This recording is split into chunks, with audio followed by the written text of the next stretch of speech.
महाभारत में मामाओं के बड़े जलवे रहे हैं। एक और मामाओं ने लुटिया डुबोई है तो दूसरी ओर पार लगाया है। महाभारत में जब मामाश्री की बात होती है तो सबसे पहले शकुनी का नाम ही सामने आता है, लेकिन आपको जानकर हैरानी होगी कि शकुनी के अलावा भी ऐसे कई मामा थे जिनकी महाभारत में चर्चा होती है। तो आओ जानते हैं उन्हीं में से 5 मामाओं के बारे में संक्षिप्त जानकारी। 1. कंस मामा। महाभारत और पुराणों में जरासंध की बहुत चर्चा होती है। वह उस काल के सबसे शक्तिशाली जनपद मगध का सम्राट था। जरासंध का दामाद था कंस, जो भगवान श्री कृष्ण का मामा था। कंस ने अपने पिता उग्रसेन को राजपद से हटाकर जेल में डाल दिया था और स्वयं शूरसेन जनपद का राजा बन बैठा था। शूरसेन जनपद के अंतर्गत ही मथुरा आता है। कंस के काका शूरसेन का मथुरा पर राज था। कंस ने मथुरा को भी अपने शासन के अधीन कर लिया था और वह प्रजा को अनेक प्रकार से पीड़ित करने लगा था। श्री कृष्ण की बुआ के बेटे शिशुपाल का झुकाव भी कंस की ओर था। कंस अपने पूर्व जन्म में कालनेमी नामक असुर था जिसे भगवान विष्णु ने मारा था। कंस के बारे में यह भविष्यवाणी कही गई थी कि उनकी बहन देवकी का एक पुत्र ही उसे मारेगा। बस इसी भविष्यवाणी के कारण वह दहशत में रहने लगा था। कंस ने अपनी बहन देवकी और जीजा वसुदेव को जेल में डाल दिया था। जेल में देवकी और वसुदेव के जो भी पुत्र होते कंस उनको मार देता था। 8वें पुत्र भगवान श्री कृष्ण जब रात में हुए तो जेल के सभी सैनिक सो गए और दरवाजे किसी चमत्कार से खुल गए। वसुदेव अपने पुत्र श्री कृष्ण को रातों रात ही अपने मित्र नंद के घर छोड़कर आ गए, जहां माता यशोदा ने उन्हें पाल पोसकर बड़ा किया। कंस ने श्री कृष्ण को मारने के लिए कई राक्षसों को भेजा, लेकिन उसके सभी उपाय असफल सिद्ध हुए। तब उसने एक बार मल्ल युद्ध का आयोजन रखा और उसमें सभी योद्धाओं के साथ श्री कृष्ण और बलराम को भी आमंत्रित किया।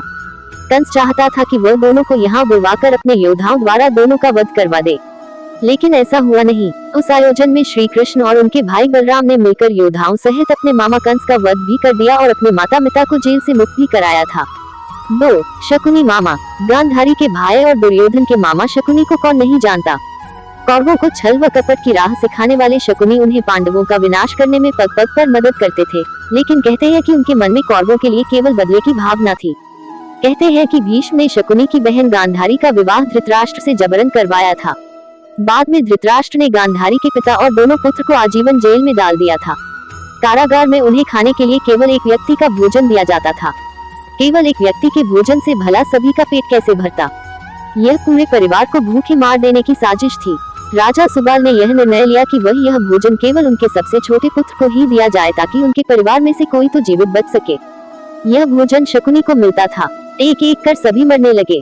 मृत्यु से पहले सुबाल ने धृतराष्ट्र से शकुनी को छोड़ने की विनती की, जो धृतराष्ट्र ने मान ली थी। शकुनी के सामने ही उसके माता पिता और भाई भूख से मारे गए। शकुनी के दिमाग में यह बात घर कर गई थी।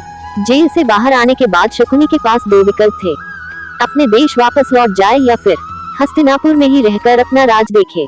शकुनी ने हस्तिनापुर में ही रहना तय किया। धीरे धीरे शकुनी ने हस्तिनापुर में सबका विश्वास जीत लिया और 100 कौरवों का अभिभावक बन बैठा। अपने विश्वासपूर्ण कार्यों के चलते दुर्योधन ने शकुनी को अपना मंत्री नियुक्त कर लिया। फिर धीरे धीरे शकुनी ने दुर्योधन को अपनी बुद्धि के मोहपाश में बांध लिया। शकुनी ने न केवल दुर्योधन को युधिष्ठिर के खिलाफ भड़काया बल्कि महाभारत के युद्ध की नींव भी रखी। शकुनी की युक्ति के ही चलते जुआ खेला गया था और उसके छलपूर्ण पासे के चलते ही पांडव अपना सब कुछ हार बैठे थे। शकुनी ने ही पांडवों को मरवाने के लिए लाक्षागृह की योजना बनाई थी। शकुनी के एक नहीं कई कारनामे हैं। शकुनी जितनी नफरत कौरवों से करता था उतनी ही पांडवों से, क्योंकि उसे दोनों की ओर से दुख मिला था। पांडवों को शकुनी ने अनेक कष्ट दिए।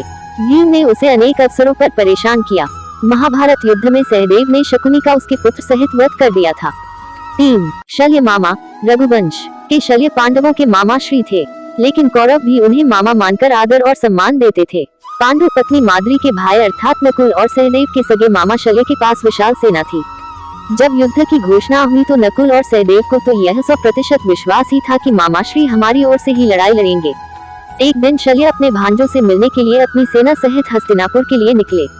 रास्ते में जहाँ भी उन्होंने और उनकी सेना ने पड़ाव डाला वहाँ पर उनके रहने पीने और खाने की उन्हें भरपूर व्यवस्था मिली।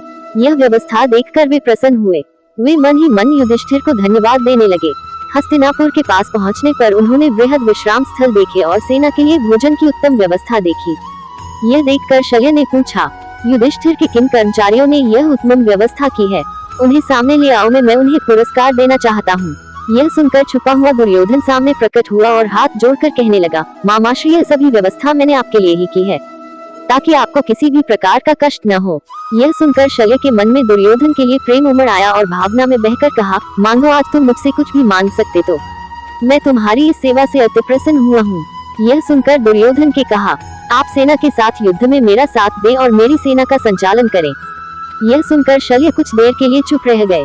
चूंकि वे वचन से बंधे हुए थे, अतः उनको दुर्योधन का यह प्रस्ताव स्वीकार करना पड़ा।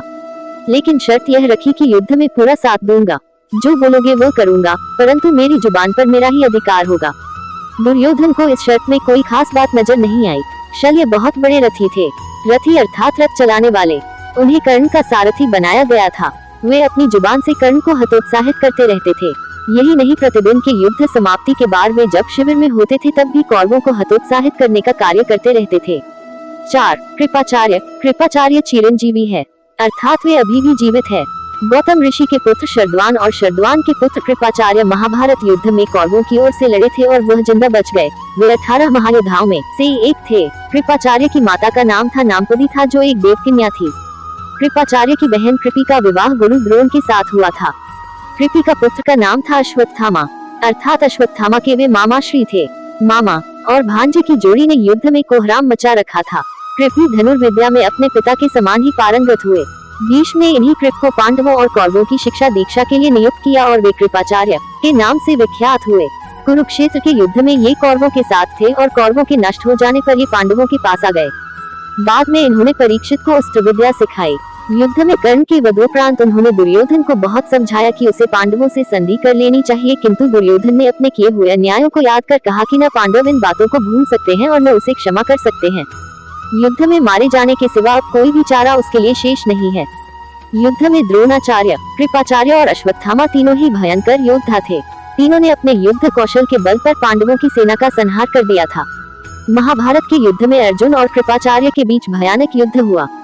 जब अश्वत्थामा द्रौपदी के सोते हुए 5 पुत्रों का वध कर देते हैं, तब गांधारी कृपाचार्य से कहती है कि अश्वत्थामा ने जो पाप किया है उस पाप के भागीदार आप ही हैं।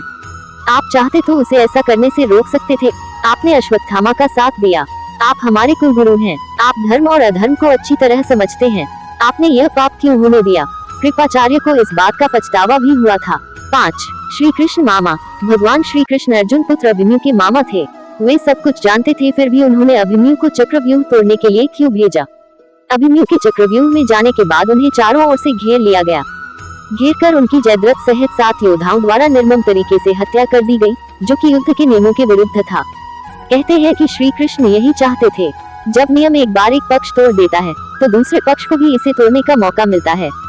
भगवान श्री कृष्ण ही थे जिनके कारण दुर्योधन की जंघा कमजोर रह गई। कर्ण का कवच कुंडल नहीं रहा। बर्बरीक का शीश कट गया। कर्ण का एकमात्र अमोघ अस्त्र उन्हीं की चाल से घटोत्कच पर चला दिया गया। उन्हीं की चाल के चलते ही भीष्म, द्रोण और जयद्रथ का वध हुआ।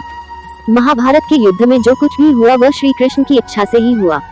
इस तरह हमने देखा कि उपरोक्त 5 मामाओं के कारनामे के कारण ही महाभारत का संपूर्ण कथाक्रम रचा गया।